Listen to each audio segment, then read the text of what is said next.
Some people don't know that about me, but they meet me, they're like, "Oh my gosh." I'm like, "Yes. Yes, It's I'm funny, pretty tall." especially when you talk to someone, on online, on Instagram and on video like this, you wouldn't know. So it's a good little fun fact that you have Mhm. there. Yeah. So tell So us about your book. Your first book just got released. It's so exciting. I've read it. It's fantastic. Tell us about it. yes, so, my first book is well, the series is called Mission Inclusion, and then the first one's called Margo and You. All of my characters have a disability, Mhm. and in the field that I work in, something that I always recommend my parents to do is read to their kids, no matter whether you're reading the book, you're looking at pictures, you're even just holding the book. And a lot of my parents were like, "Well, I can't find a book with, my kid in it or my daughter in it." And so I was like, "Really?" And then I started looking into it, and they were right. Like, I couldn't find any pictures or any, like, books that looked like the kids that I was working with. And so I was like, "You know what? Maybe I can help." So, Mhm. I started before I had kids, so right out of graduate school, actually, I started writing based on the kids that I was working with. Right. And, my first one was near and dear to my heart. It's actually about a little boy, but I made the character into a little girl. Mhm. And she has a feeding tube, Mhm. and you kind of just go along her morning. You get to learn that, yes, we are different, but we're also still doing the same things throughout the day. So it's a neat perspective. I feel like it allows safe conversations to happen at home. I'm learning that now that my book's being shared in school or my school, Yeah. that it's a safe place for them to have conversations in their classrooms. So It's amazing. I think I agree with you 100%. Like representation in books is crucial, crucial for kids, crucial for all adults, crucial for our conversations with children if we're teaching, if we're parenting. And I think that having that representation and having kids being able to see themselves, see someone that looks like them in a book, that acts like them in a book, or seeing others, it's just so huge. So I think you did a great thing, and I'm glad that you decided to help. That's fantastic. And I did just you kind of led me there. You said that the character is based on someone that you were working with. Are all of the characters that are going to be in the series based on people you know, or loosely, or kids that you've worked with along the way? yes, so every character has like different aspects of a lot of different kids that I've worked with. So like Margo is not one specific child. So like her hair color is attributed to my daughter and to me. We both have red hair. Yeah. And then the feeding tube, I've had a few on my caseload with feeding tubes, but specifically the little boy that I created him after or created her after. And then the characters coming up, they have characteristics as well. And some of them have actually combined characteristics, like more than one disability. Mhm. But I felt as though it would be appropriate with that character. So, Nice. And so I see on your social media that you're kind of teasing the different characters. Is there anything that you can tell us about who's coming up, or you want to keep it a surprise? no, it's fine. Well, this is Autism Acceptance Month, and then May is apraxia. I think it's All May right. 14th Mhm. is apraxia awareness. Mhm. So I mean, I can share, I don't mind. Yeah. My next character, his name is Sai. He has a communication device. And Mhm. so it's representing all the kids that I've worked with and are continuing to work with that are either on the spectrum or they do have apraxia speech and they need that voice output device to help them communicate to others and interact and get their needs met. So, That's so fantastic. As a teacher, special educator myself for many, many years, I've worked with students that have communication devices. And now that I'm really thinking about it through this conversation, I've never seen a book with a kid with a communication device. And I've never had it for my classroom, and I've never had it for those students or the other students in the class. So that's so meaningful. And I'm so glad that you decided to share. yeah, That's I awesome. haven't shared anywhere, so whoever gets This to is see this, yeah, we'll get it. to know. That's But exciting. and he's pretty near and dear to my heart. I was actually gonna have him be my first one, Mhm. but as I did more research, I didn't find a single book that wasn't research based, or there was no storyline behind a Mhm. child with a feeding tube. So I was like, okay, Margo will be first, and then I'll Yes, put Sai second. So, that's fantastic. It's yeah, exciting. I can't wait to read it. Do you have an thank you. idea of when it might be out, or you're focused? You should be focused on this first book that's out and excited about it and all that's Yeah. on with that. Um, I met with my illustrator. I think it's been about 3 weeks. My main focus has been getting all 7 of my characters like how I want them. Because Mm-hmm. now that I'm doing book fairs and stuff, I created what are those, like a panel or whatever that you like put behind you to Yep. display. Yep. Yeah, Yeah. so I wanted to make sure that all 7 of them were displayed, and Okay. then after that we moved forward with what I want in size books. So, That's exciting. That's yeah. great. So you kind of also led me to this point, which is how much creative illustration or creative direction did you have when creating your books? I know a lot of people work differently with their illustrators. Some like myself only communicate online. Some meet in person and sit down and go through what they'd like. How does your process work with your illustrator? So the beginning process of finding an illustrator was actually very difficult. I originally thought I was going to reach out to one person and they were going to be like, yeah, let's do this. But I came to find out that a lot of people were very uncomfortable with trying to portray what I wanted to have in children's books. And Interesting. I think to me, I was like, really? And so I just kept going through people. I kept asking people. And then my lifelong friend, I was like, oh, let me reach out to her. She was in graphic design, or she's a graphic designer. Okay. And so she linked me up with my now illustrator. He does a lot of design work for the children's hospitals here. Oh, amazing. And so I was like, he sounds perfect. And so I originally emailed him and I actually didn't hear back from him for like a few months. So I got really sad. Yeah, I was like, this, disappointing. yeah, I was like, this is never gonna work. Yeah. And then he finally reached back out to me and we just kind of hit it off. And yeah, he's been amazing. It's been great. That's And I great. actually have say in everything. So I'm kind of a Pokemon nerd, so I wanted all of my stuff to kind of not look like that, but have that feel. The So, inspiration.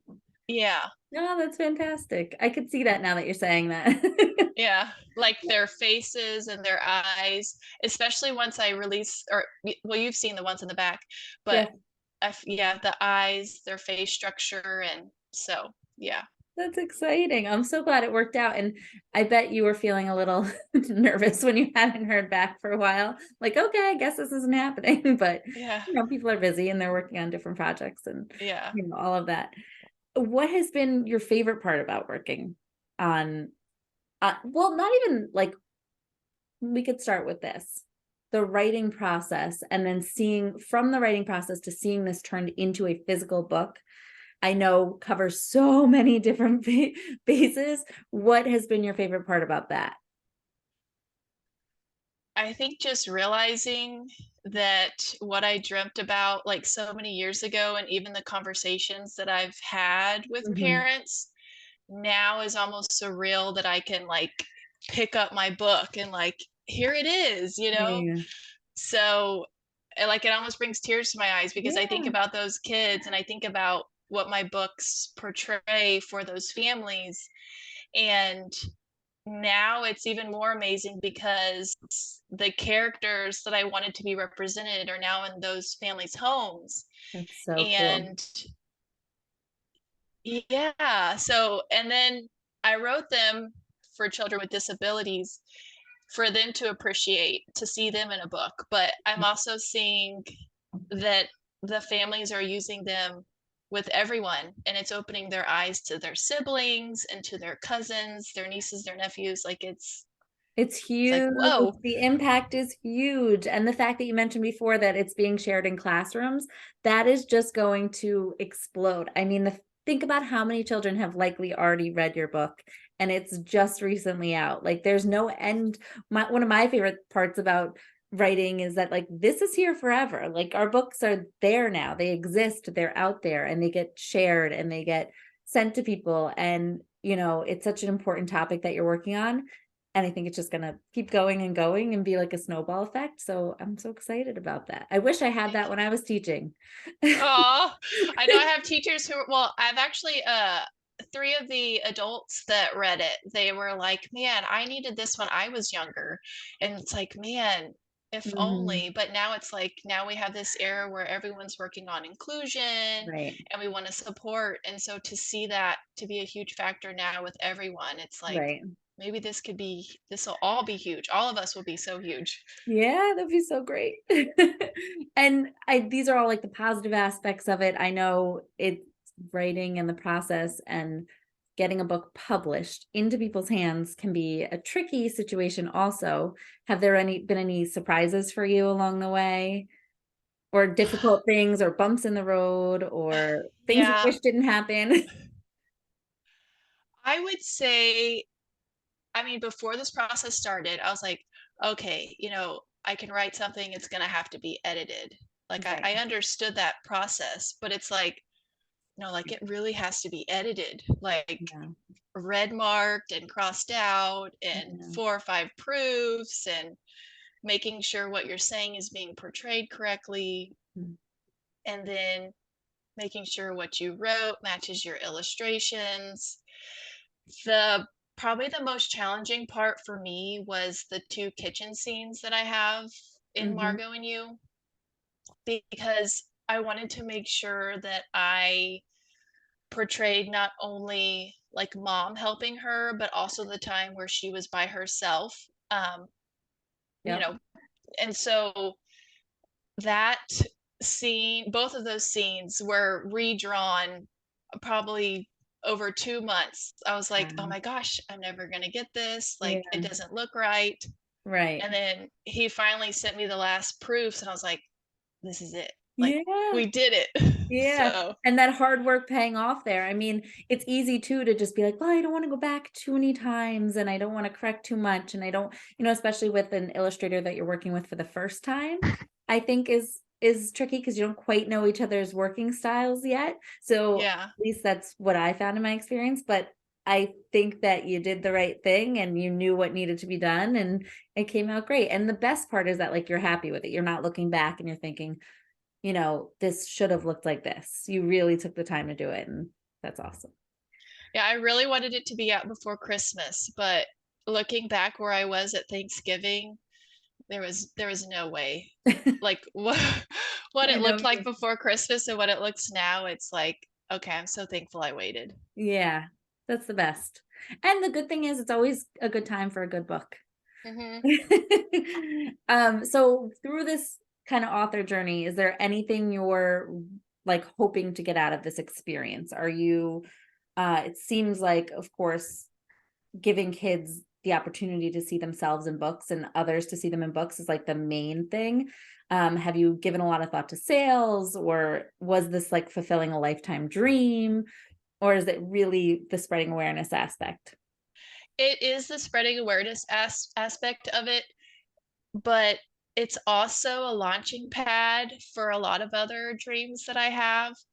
Um, the biggest thing for me Mhm. is like seeing a lot of my kids that I work with, seeing them graduate. And then a lot of them don't really have many places to go, or it's really hard to find a job. And Mhm. so I'm praying that it's a launching pad to allow like a future business to help employ and have um, like students I've worked with or that I've seen in my district, have them have a place to come and work and be accepted and be included and have like a purpose. So That's amazing. I um, love that. yeah. That's So fantastic. Congratulations on that. And I wish that I can almost see it coming to fruition. So you're well on your way there. thank Congratulations. you. Yeah, that's fantastic. And do you have any advice for people kind of starting this off, this author journey? I've found that so many people come and say, "Oh, I have this idea for this book," or "I've been thinking about this forever. I would love to do it." Do you have anything that you would tell the person who's saying that to you? Um, I would say to continue to try. And in the moment, it may seem like it's so far away and very unobtainable, but if you make it into like smaller chunks, Mhm. it's very well obtainable. And I don't know about you, but like how long did it take you to write your first one? Because I feel like that was the longest part. It's a really good question. To to get myself to sit down and say I'm actually writing a book took me a very long time. I would say probably years. To actually put the words on a page, I would say 3 days, 2 days, Hmm. and then of course revising, revising, revising. But like once something's stuck in my head, it doesn't go away until I write it all down, and I might go back and tweak a few things, but it generally stays the same, which is awesome for once I start, but Right. starting, which is really like the hardest part. So Yeah, I feel it's like for great. me that was the hardest part because I've talked to a lot of people and they're like, "Yeah, I'm writing a book," or "Yeah, I'm writing a Yeah. book," or "I wrote a book," and but they're like, "But you published it." I was like, "But you could do that too." You Yeah, know, you just have to take those steps and continue and keep going for it. that's what I keep saying too when people mention that to me. I'm like, I can help you. Tell me what like let me step in and share what I know because there's so much room for everybody's ideas and books that can I'm just so excited about where the direction of children's books are going and the endless possibilities there are. So, and thank you for being part of that. You're Uh, welcome. tell us where people can find you and where they can get your book. So as of now, I have just my book on my personal website. Mhm. I haven't crossed the bridge to Amazon yet because I'm really terrified. I'm looking at doing um, like Amazon or maybe a bookstore, but for now it's just on my website. Um, and then I'm on social media as well. So Yeah. And what's your Instagram and if you're on Facebook? Instagram, I'm more into. Mhm. Um, it's mission period underscore period inclusion 1622. And then on Facebook, it's just Mission Inclusion as my page name. Perfect. That's so Yeah, exciting. I know everyone's going to want to read it. So that's fantastic. Congratulations. We'll continue to talk soon. And I appreciate you coming and chatting with me tonight. So thank you so much. of course. Thank you so much for your time, and this was awesome. Thank you. Take care. Bye.